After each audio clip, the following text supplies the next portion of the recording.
In this video we're going to look at the double crochet stitch. This is one row of double crochet. This is one stitch of the double crochet. We've got a V formation underneath and it's not easy to see, but we've got 2 bars across the top.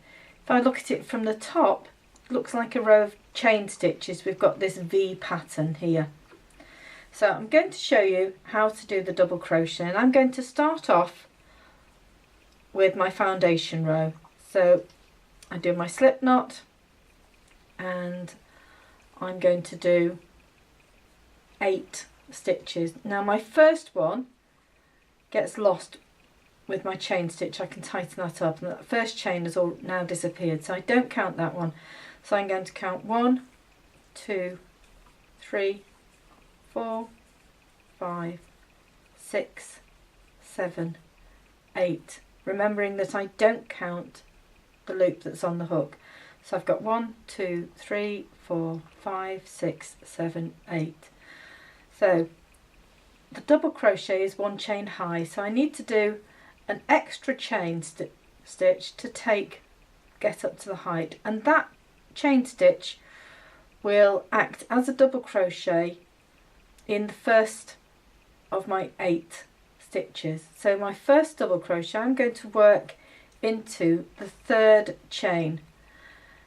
Now double crochet, for all stitches you should always go into the front and the back of the V. Once you've gone through the stitch, you're going to pick up the yarn, pull it through. You've now got 2 on your hook. You're going to wrap the yarn again and take it through both.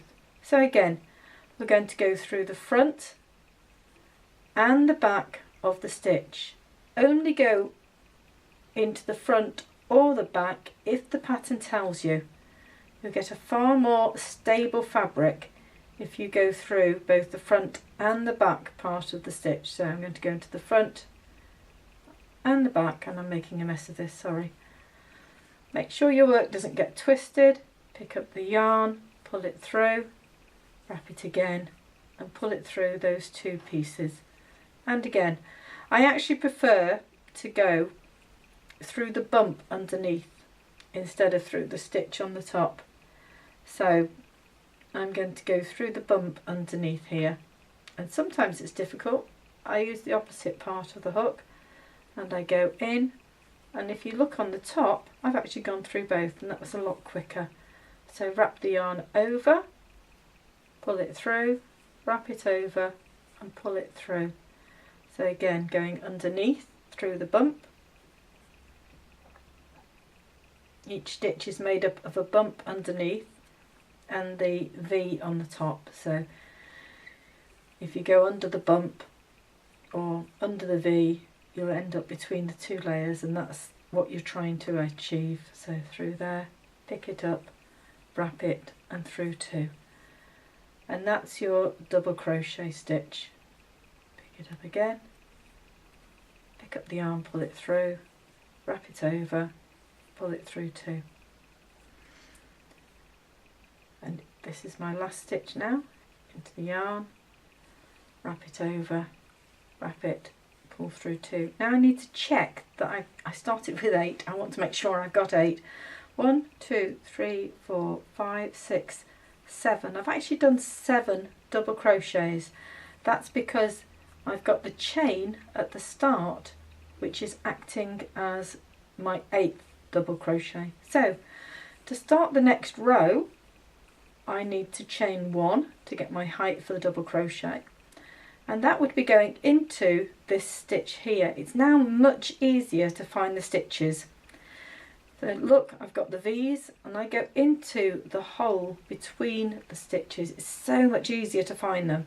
So I'm going to go in, pick up the loop, wrap it over, go through 2, go into the loop, which gives me the 2 on the top, as I said before, wrap it over, go through 2, go into the loop, wrap it over, go through 2, into the stitch, pick it up, wrap it, go through 2, into the stitch, pick it up, wrap it, go through 2. Now I've got my chain at the start, which is 1, 2, 3, 4, 5, 6. So I'm going to go into here, wrap it, pick up 2, and then finally I'm going to go into my chain at the end, pick it up and go through 2. And there we have it. Got nice straight ends. They look a bit wonky at the moment, but I promise you, and this is my slip knot at the end here, which will tighten up.